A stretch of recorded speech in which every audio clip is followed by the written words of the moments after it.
नमस्कार। आज हम बात करने वाले हैं कुछ ऐसे इंपॉर्टेंट रूल के बारे में जिसको अप्लाई करने के बाद आपका अपनी कुंडली को देखने का जो नज़रिया है वो बिल्कुल ही चेंज हो जाएगा। नॉर्मली होता क्या है, हम अपनी कुंडली देखते कैसे हैं कि मेरा कुंडली के अंदर ये प्लैनेट किस हाउस में बैठा है। जैसे लेट फॉर एग्जांपल किसी का मून 6th हाउस में है, 8th हाउस में है, 11th हाउस में है, 12th हाउस में है, तो दीज हाउसेस के अंदर मून को अच्छा नहीं माना गया। तो हम क्या पढ़ते हैं कि भाई चंद्रमा 11th के बारे में क्या कहा गया है, चंद्रमा 12th के बारे में क्या कहा गया है। इस तरह की प्रेडिक्शन पढ़ने के बाद हम चिंतित हो जाते हैं और कई बार सामने वाले को भी गलत एडवाइस दे बैठते हैं। मगर जब तक हम ग्रामर के प्रॉपर रूल अप्लाई नहीं करते तब तक हमें एग्जैक्टली समझ में नहीं आता कि जो हमें खराब दिख रहा था एग्जैक्टली वो है उसका उल्टा। यानी जिस चंद्रमा को हम खराब समझ रहे थे वही जीवन के अंदर हमें बहुत ज्यादा वेल्थ देने वाला है। हम बिना बात पे उसकी चिंता लेके बैठ गए। कई बार होता क्या है कि आधी अधूरी जानकारी काफी ज्यादा खतरनाक होती है। तो ऐसे ही आज एक इंपॉर्टेंट रूल के बारे में बात करेंगे जिसका नाम है एक्सचेंज।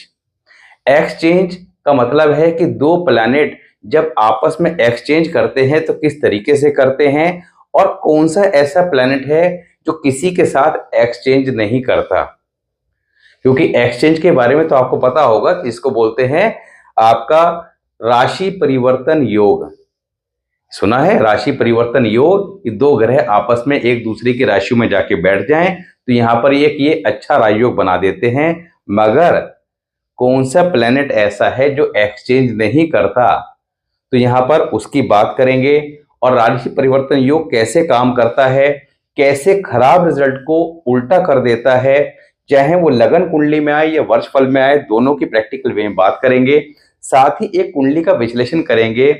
एक व्यक्ति ने लास्ट वीडियो के अंदर कमेंट किया कि उसको बहुत सारे चैलेंजेस हैं और यकीन मानेंगे जब आप उन चैलेंजेस को पढ़ेंगे और अगर आप लगातार वीडियोस देख रहे हैं तो मैं मानता हूं कि आप में से जितने भी लोग लगातार वीडियोस देख रहे हैं वो केवल पढ़ने मात्र से समझ जाएंगे इसकी लाइफ के अंदर, इसकी कुंडली के अंदर कौन सा प्लैनेट नेगेटिव रोल प्ले कर रहा है।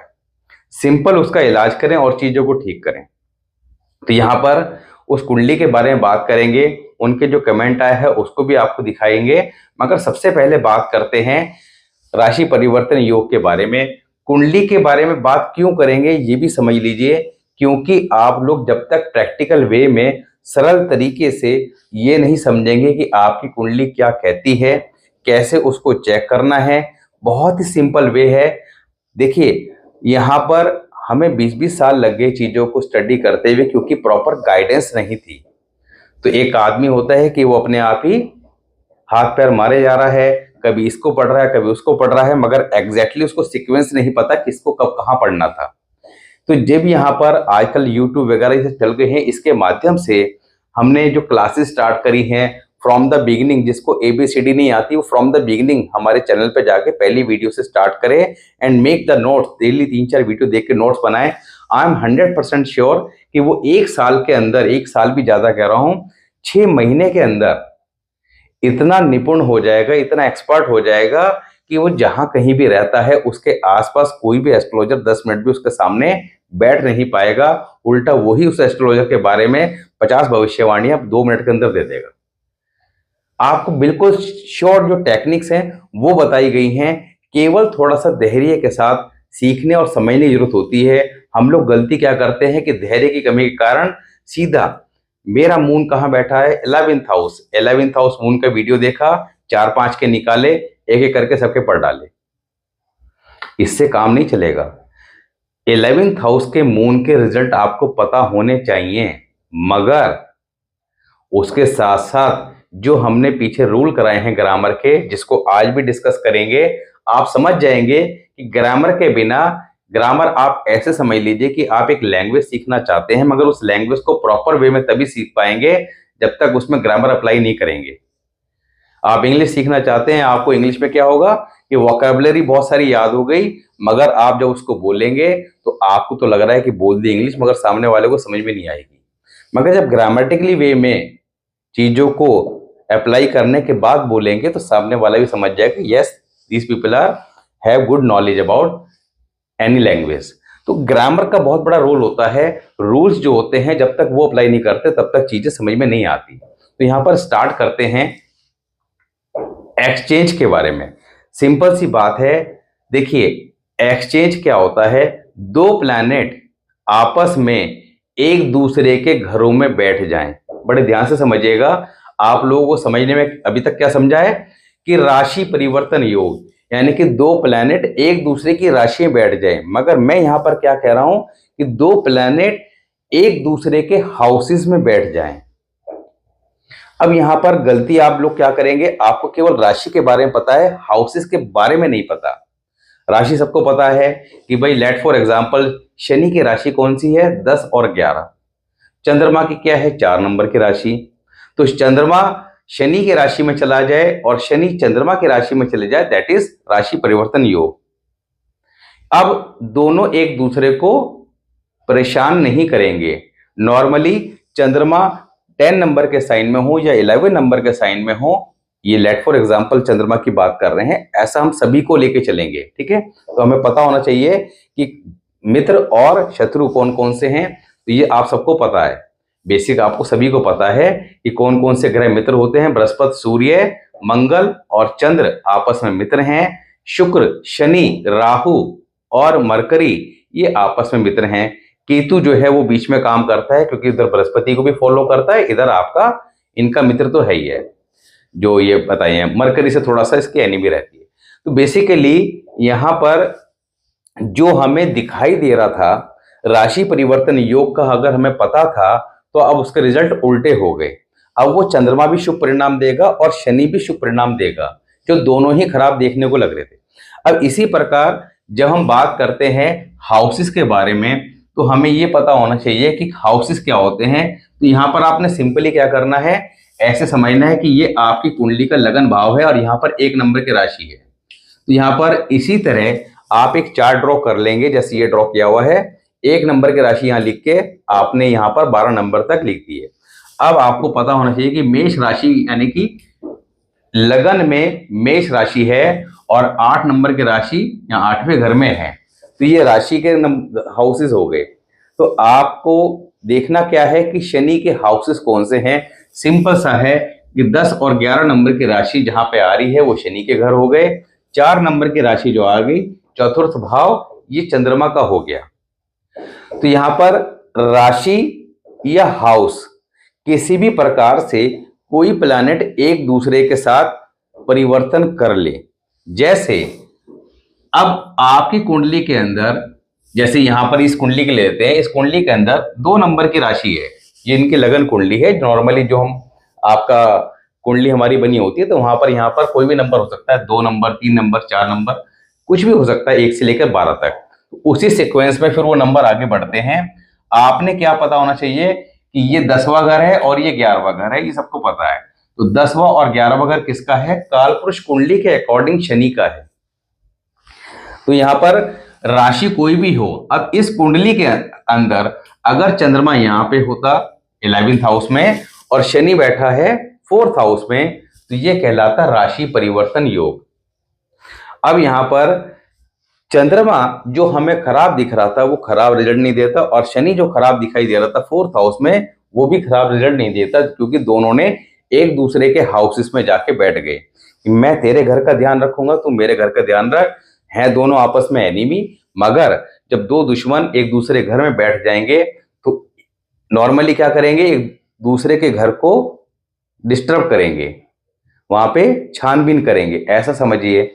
मगर जब दोनों ही बैठ जाएंगे तो आपको पता है कि मैं अगर कुछ प्रॉब्लम क्रिएट करूंगा तो वो भी सेम प्रॉब्लम क्रिएट करेगा। तो आपस में तय कर ले कि ना मैं तुझे कुछ कहूंगा ना तू मुझे कुछ कहना। तो इसी प्रकार हाउसेस की जब बात करते हैं तो यहां पर ये मंगल का घर है, ठीक है। ये 2 नंबर की राशि आती है, शुक्र का हो गया, ये बुध का हो गया, ये कर्क चंद्रमा का हो गया, ये सूर्य का सिंह राशि, बुध कन्या राशि, शुक्र का, मंगल का, बृहस्पति का, शनि का और बृहस्पति का। तो जहां पे जिसकी जो राशि आ रही है वो उसका घर हो गया। तो राशि के अकॉर्डिंग भी और हाउसेस के अकॉर्डिंग भी। अब जैसे यहां पर मरकरी की बात हो रही है। अब आप किसी प्लैनेट को ले लेंगे, मतलब मंगल के घर में मरकरी आके बैठ जाए और मरकरी के घर में मंगल आके बैठ जाए, तो यहां पर ये राशि परिवर्तन नहीं होगा, क्योंकि अभी हमने बात करी थी कि सभी प्लैनेट आपस में एक्सचेंज करते हैं, और जब वो एक्सचेंज करते हैं तो एक दूसरे को परेशान नहीं करते, अब एक दूसरे को उल्टा सपोर्ट करते हैं। अब वो आपस में मित्र हो गए, एक दूसरे को सपोर्ट करेंगे और दोनों अपने अपने उस स्थान पर बैठकर शुभ फल प्रदान करेंगे। मगर बुध, मरकरी एक ऐसा प्लेनेट है जो किसी के साथ एक्सचेंज नहीं करता, ना अपने मित्र के साथ करता है और ना अपने शत्रु के साथ करता है। तो इस बात को भी हमेशा ध्यान रखिएगा कि मरकरी कभी एक्सचेंज नहीं करेगा, बाकी सभी प्लैनेट करेंगे। तो ये रूल जो है, आप अपने लगन कुंडली और वर्षफल सबसे इंपॉर्टेंट होता है। अब जैसे नॉर्मली इस वर्षफल के अंदर ये इस व्यक्ति की लगन कुंडली है और ये वर्षफल है, अगस्त 25 से अगस्त 26, ये लाल किताब वर्षफल है। यहाँ पे चंद्रमा 11th हाउस में आया हुआ है। चंद्रमा 11th हाउस में आता है तो अच्छा नहीं होता है, खराब रिजल्ट देता है। चंद्रमा क्या है? पीस ऑफ माइंड है। चंद्रमा क्या है? लिक्विड कैश है। मगर यहाँ पर अगर शनि भी वर्षफल में 4th हाउस में आए होते, तब ऐसी कंडीशन में ये चंद्रमा वर्षफल में अच्छा रिजल्ट देता, अच्छा पैसा देता। और शनि 4th हाउस में जो नॉर्मली हेल्थ इशू देते हैं, खुद के या मदर के, दोनों में से किसी एक के देते हैं, मदर के ज्यादा चांस रहते हैं। मगर यहाँ पर ना शनि खराब रिजल्ट देंगे और ना चंद्रमा देंगे। और ये सारी बातें प्रैक्टिकली टेस्टेड है, क्योंकि जब हमने वर्षफल को चेक किया और इन चीजों को अप्लाई किया, क्योंकि वर्षफल मेरा खुद का भी आता है, मेरी फैमिली बहुत सारे लोग हैं उन सबका आता है, तो उन पर चेक किया कि किस पे क्या चीज कैसे काम करती है, तभी आपको बता रहे हैं। तो आप लोग भी 8-10 कुंडली अपने पास रखा कीजिए, जो रूल बताए जाए उनको चेक जरूर किया कीजिए। थ्योरेटिकल बात पे नहीं आना, प्रैक्टिकल वे में चेक करना है। देखिए होता क्या है कि जब आपको कोई रूल बताया गया, आपने उसको 10, 20, 50 चार्ट पे अप्लाई किया, आपने देखा कि 100% मैचिंग, देन आपका कॉन्फिडेंस बूस्ट हो गया। यस, ये रूल एग्जैक्टली ऐसे काम करता है। तो अब आप आंख बनकर सामने वाले को प्रिडिक्शन दे सकते हैं, क्योंकि आपको पता है कि 100 चार्ट पर 50 चार्ट पर अप्लाई किया था, फेल नहीं हुआ। यहाँ पर जो अब नया चार्ट आया है उसके सेम चीजें दिखाई दे रही हैं, तो बोल दो आंख बंद करके। तो यहाँ पर इस रूल को समझने का फायदा क्या है कि हमें उपाय करते समय नॉर्मली क्या होता है, चंद्रमा 11th हाउस में आ गया, ठीक है। अब चंद्रमा 11th हाउस के लिए क्या बता रखा है कि भैरव मंदिर में दूध का दान करें। अभी दूध का दान करना कब है? आपने देख लिया कि आपकी लगन कुंडली में चंद्रमा 11th हाउस में है, और बहुत सारे लोग गलती क्या करते हैं कि सीधा अपना वीडियो देखिए और अगले दिन से दूध का दान 43 दिन लगातार कर दिया। पता लगा वर्षफल के अंदर केतु जो है आपका 2nd हाउस में आया हुआ था, अब वो दूध का दान फायदे की जगह उल्टा परेशानी दे गया। तो because the remedies are just like a medicine.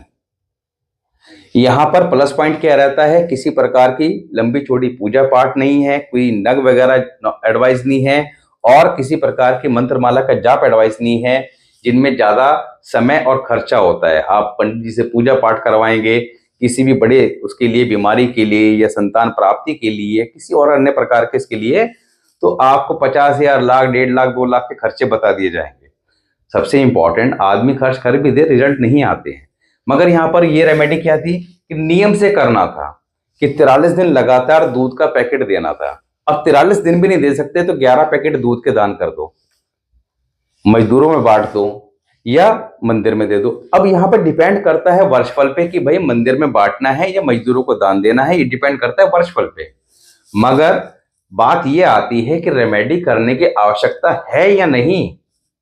गलती कहां करते हैं, चंद्रमा देख ले 11th हाउस में आ गया, शनि 4th हाउस में तो आया हुआ था। अब शनि 4th हाउस में आया हुआ, चंद्रमा 11th हाउस में आया हुआ वर्षफल में, तो आपको उस साल उस रेमेडी की जरूरत नहीं है, क्योंकि ये रेमेडी जो थी ये वर्षफल की रेमेडी है।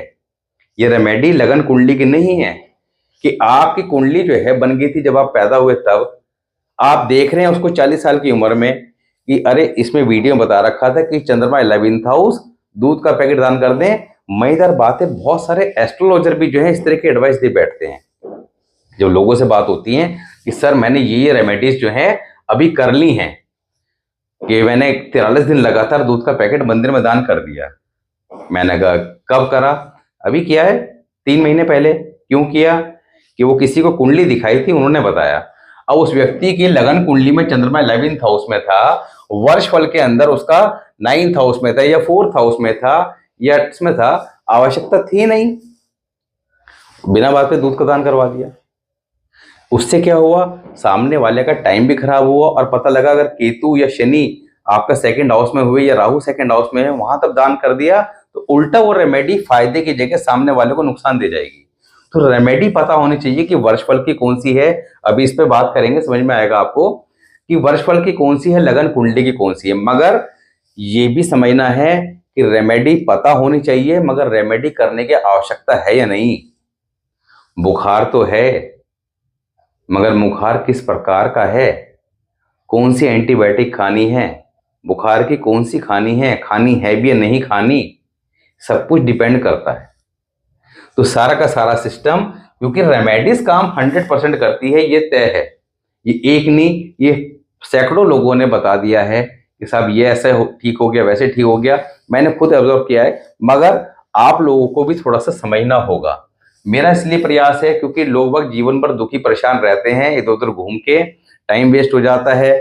बहुत सारे लोगों को तो ये कॉन्फिडेंस रहता है कि उन्हें बहुत अच्छी एस्ट्रोलॉजी आती है। साहब मैं तो केपी भी जानता हूं, मैं वैदिक भी जानता हूं, मैं लाल किताब जानते हैं, मगर कुंडली देखना नहीं आया। अब कुंडली देखना कैसे है, अब इस पे आते हैं। तो यहाँ पर परवीन जी की बात करते हैं। परवीन नाम है इनका, इनकी डिटेल है 7 अगस्त सन 1978, 7 अगस्त सन 1978 और 12:40 AM रात का समय है और दिल्ली। इन्होंने कमेंट बॉक्स में लिखा है कि ये संतान को लेकर बहुत परेशान है, कमर दर्द, पैरों में दर्द, इस तरह के इशू, सब परेशानियां लगातार चल रही है। वो कमेंट जो है आपके सामने स्क्रीन पे आप पढ़ लीजिएगा। अब यहाँ पर संतान, कमर दर्द, पैरों में दर्द जबकि बात आई तो कमेंट पढ़ते साथ ही, बिना कुंडली खोले केवल कमेंट पढ़ते साथ ही एकदम समझ में आ गया कि इनका कौन सा प्लेनेट कुंडली के अंदर खराब होगा। और यकीन मानेंगे कि अगर आप लोग भी 6 महीने लगकर नोट्स बना लेंगे, 1001% की गारंटी है कि आप भी किसी व्यक्ति से 2 मिनट बात करेंगे और उसकी प्रॉब्लम सुनकर आप उसको बिना कुंडली देखे, उसकी कुंडली हो या ना हो, उसको आप रेमेडी दे दोगे। और ऐसी रेमेडी दे दोगे जिसके बाद आके वो आपको थैंक्स बोलेगा आफ्टर 40 डेज, कहना 43 दिन लगातार ये काम कर लो। सिंपल रेमेडी, कोई खर्चा नहीं, कुछ नहीं, मगर काम करेगी और वो आके कहेगा आपको यस कुछ हुआ है, रिजल्ट आए हैं। मगर कॉन्फिडेंस आपके अंदर भी होना चाहिए। और आपके अंदर कॉन्फिडेंस कब आएगा? जब आप पढ़ाई करेंगे, चीजों को धैर्य के साथ समझेंगे। केवल अपना अपना नहीं देखना है। अगर आप चंद्रमा की स्टडी कर रहे हैं तो चंद्रमा 12 हाउसेस पर अलग अलग हाउस के अकॉर्डिंग वीडियो बना रखी है। एक व्यक्ति का फोन आया, लेडी का, कि सर मैं बहुत सारी वीडियोस देख के नोट्स बना रही हूं, मगर मुझे याद नहीं हो पा रहा। मैं कि याद तो मुझे भी नहीं हो पाया था, क्योंकि मैंने भी नोट्स बनाए थे। नोट्स बनाए, चंद्रमा फर्स्ट हाउस का नोट्स बनाया, वो कब पॉजिटिव होगा, कब नेगेटिव होगा, वो रूल लिख लिए। देन जब मैंने कुंडली देखनी स्टार्ट करी तो धीरे धीरे कई बार मुझे नोट्स की हेल्प लेनी पड़ी। मगर जब वो प्रैक्टिस आपकी बढ़ती चली गई तो आपको सारी चीजें याद होती चली गई। अभी क्या है, रात को कोई उठा के 1 सेकंड में पूछ ले, बता देंगे। तो ये सब चीजें प्रैक्टिस से बाय डिफॉल्ट अपने आप ही आ जाती हैं। जैसे एक टीचर जो है शुरू में क्लास में पढ़ाने जाता है तो वो किताब लेके जाता है, मगर जहां उसे 10 साल पढ़ाते हुए हो गए, फिर वो मैथ का चैप्टर अगर पढ़ा रहा है तो उसको पता होता है कि कौन से नंबर पेज पर कौन सा क्वेश्चन है, उसमें क्या लिखा है और उसका आंसर क्या है, इतना तक बता देते हैं। तो यहाँ पर परवीन जी की डिटेल के अकॉर्डिंग ये इनकी लगन कुंडली है, ये वर्षफल है। जो इन्होंने प्रॉब्लम बताई थी उस प्रॉब्लम के अकॉर्डिंग एकदम समझ में आ गया और आप भी समझ गए होंगे कि कौन सा प्लैनेट खराब है। केतु कुंडली के अंदर सर्वाधिक खराब पोजीशन में है और ऐसे जातक का चंद्रमा भी कुंडली के अंदर पीड़ित है। अब समझते हैं, ये इनकी लगन कुंडली है, टॉरस लगन की कुंडली है। सूर्य बृहस्पति इनके 3rd हाउस में है, चंद्र बुध शनि 4th हाउस, राहु मंगल शुक्र 5th हाउस और केतु 11th हाउस। अब केतु 11th हाउस में अच्छा है या खराब है, ये कैसे तय करें? क्योंकि यहाँ पर लाल किताब के अकॉर्डिंग 3rd हाउस की दृष्टि कहाँ जाती है? आपका 11th हाउस पे और 9th हाउस पे सूर्य की दृष्टि जारी है, Surya is the biggest enemy of Ketu, Ketu को खराब करेगा, मगर बृहस्पति की दृष्टि भी जारी है जो केतु को डिफेंड करेगा। तो एक दोस्त की जारी है गुरु की, और दूसरे किसकी जारी है, एनिमी की। अब यानी कि यहां पे मामला क्या हो गया, 50-50 हो गया कि एक तरफ दोस्त का सपोर्ट मिल गया, एक तरफ दुश्मन जो है आपका दुखी कर रहा है। तो मामला एवरेज हो गया, एक इधर से खींच रहा है, एक उधर से खींच रहा है। अब बात आ जाती है अलग रूल की, इसके आगे चलते हैं। चंद्र बुध शनि 4th हाउस में बैठे हुए हैं। मैंने आपको 50 बार अलग अलग वीडियो में बताया है कि मून प्लस सैटर्न कॉम्बिनेशन कुंडली में कहीं भी हो, दृष्टि से हो या युति से हो या और किसी ग्रामर के रूल के कारण हो, ग्रामर के रूल भी बहुत सारे बताए थे, जैसे कंसेक्यूटिव हाउस का रूल है। तो चंद्र और शनि का कॉम्बिनेशन कुंडली में कहीं भी हो, केतु उस कुंडली में खराब हो जाता है। तो यहां से तो मामला 50-50 आया, तो यानी कि इसका मानेंगे कि भाई जीरो इफेक्ट आया, इससे ना पॉजिटिव या नेगेटिव, यानी कि इस रूल को तो हम हटा दें। अब इससे नेक्स्ट पे आए चंद्र शनि। चंद्र शनि जब आपस में मिल गए, केतु खराब हो गया। केतु क्या है, औलाद का कारक। केतु क्या है, औलाद का कारक। केतु क्या है, कमर दर्द, पैरों में दर्द का कारक। केतु क्या है, सर्जरी का कारक, सारे काम कराएगा। औलाद को लेकर कोई ना कोई चिंता परेशानी जीवन पर्यंत बनी रहती है। कमर दर्द, पैरों में दर्द, दुखी परेशान करता है। जातक के जीवन में व्यर्थ की भागदौड़ लगी रहती है, आराम नाम की चीज होती नहीं है। केतु 11th हाउस ऐसे जातक को भविष्य की चिंता जरूरत से ज्यादा सताती है। They always worried about the future. But मैंने केतु 11th हाउस की वीडियो में यही सेम बात कही हुई है, आप प्ले लिस्ट में जाके पुरानी वीडियोस में चेक कर लीजिएगा। क्या कहा है कि ऐसे जातक को भविष्य की चिंता जरूरत से ज्यादा सताती है, मगर इनको चिंता नहीं करनी चाहिए, क्योंकि हमारे हाथ में तो 10 रुपए का पेन खरीदना नहीं है, भविष्य तो बहुत दूर की बात। तो they should never worried about the future, leave all thing on God. भगवान पे सब कुछ छोड़ दें और अपना काम करें, वर्तमान को जिएं। राहु, मंगल, शुक्र कुंडली के अंदर 5th हाउस में हैं। यहां पर मैरिड लाइफ में भी थोड़ा चैलेंजेस देखने को मिलेंगे, ध्यान रखिएगा। ऐसे जातक की रात की नींद डिस्टर्ब रहती है। मंगल 5th हाउस, मंगल 5th हाउस या Rahu 12th house, simple rule है, जहां देख लो बोल देना आंख बंद करके। स्लीप डिसऑर्डर इश्यू, रात को लेट नींद आना, नींद उछट जाना, इस तरह के इश्यू आते हैं। तो यहां पर चंद्र और शनि का कॉम्बिनेशन और क्या रिजल्ट देता है, साथ में बुध भी है, बुध शनि।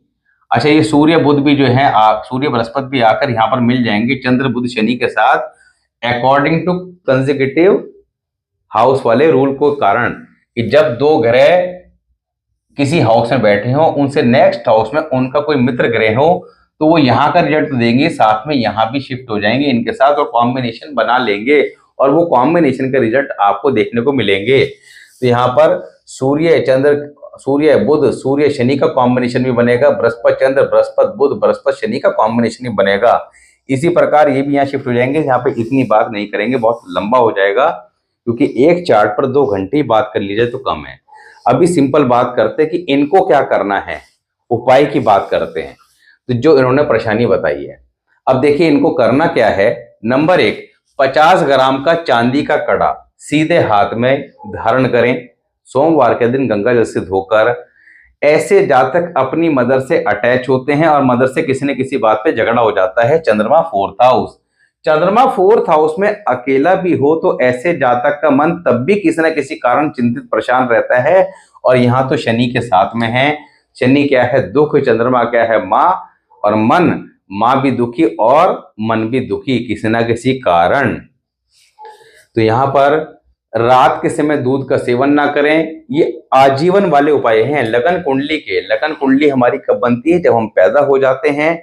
जो हमारे जीवन के 6 sector, health, wealth, career, education, married life और संतान के बारे में बताते हैं कि ओवरऑल हमारी लाइफ कैसे रहने वाली है और कौन से सेक्टर हमारे वीक हैं। तो यहाँ पर ये जो 6 सेक्टर हैं, ये दुनिया में किसी के अच्छे हो ही नहीं सकते, चाहे बड़े से बड़ा व्यक्ति हो या भगवान ही इस धरती पे क्यों ना आए।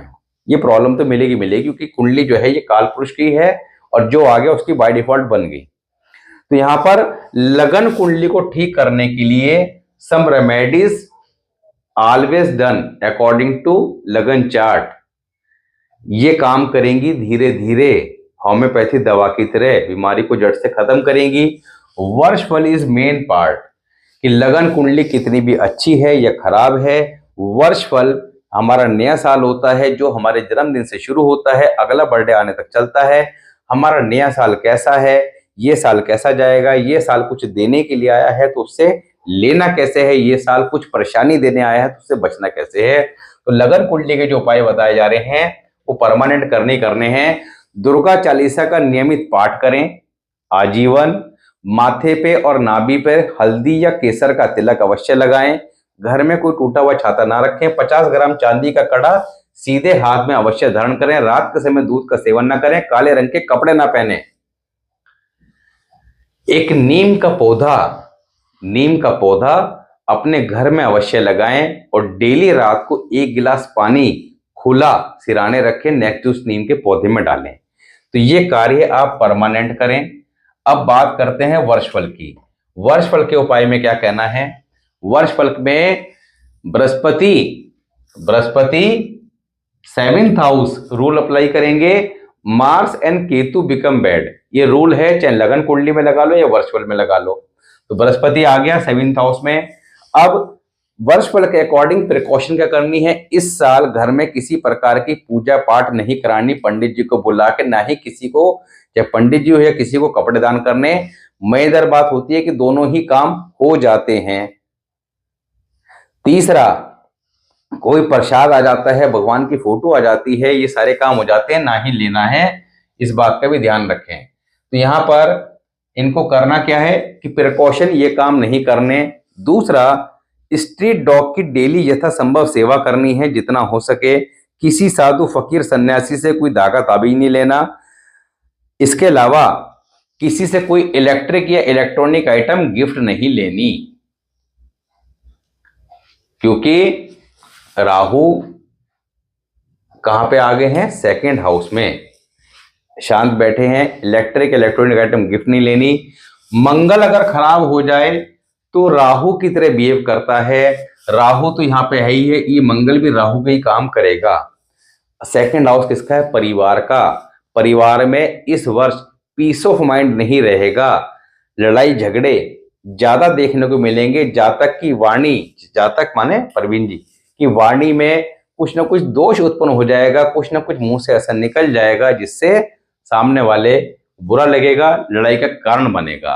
तो थोड़ा कोशिश करें कि साइलेंट रहने की और अपने उपाय करें। तो स्ट्रीट डॉग की डेली सेवा करें, कुछ ना कुछ उनको खाने पीने को दें, जो भी वो शौक से खाएं। साथ ही आपका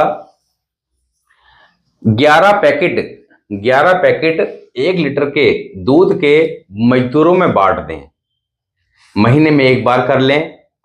इसके अलावा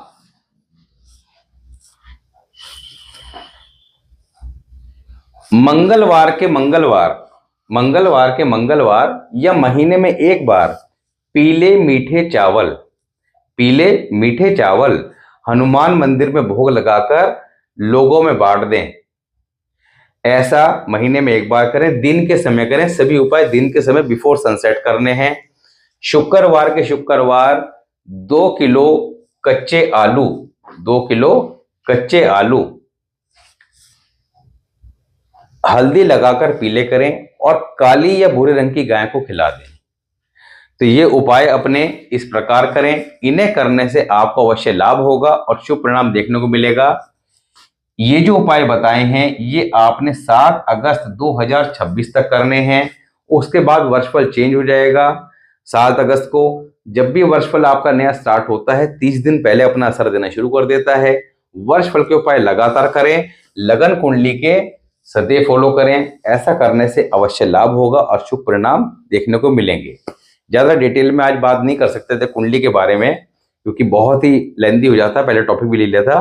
तो आप अपनी डिटेल डालते रहिए। नेक्स्ट वीडियो में कोई ना कोई नई कुंडली लेने की कोशिश करेंगे, नए टॉपिक के साथ बात करेंगे।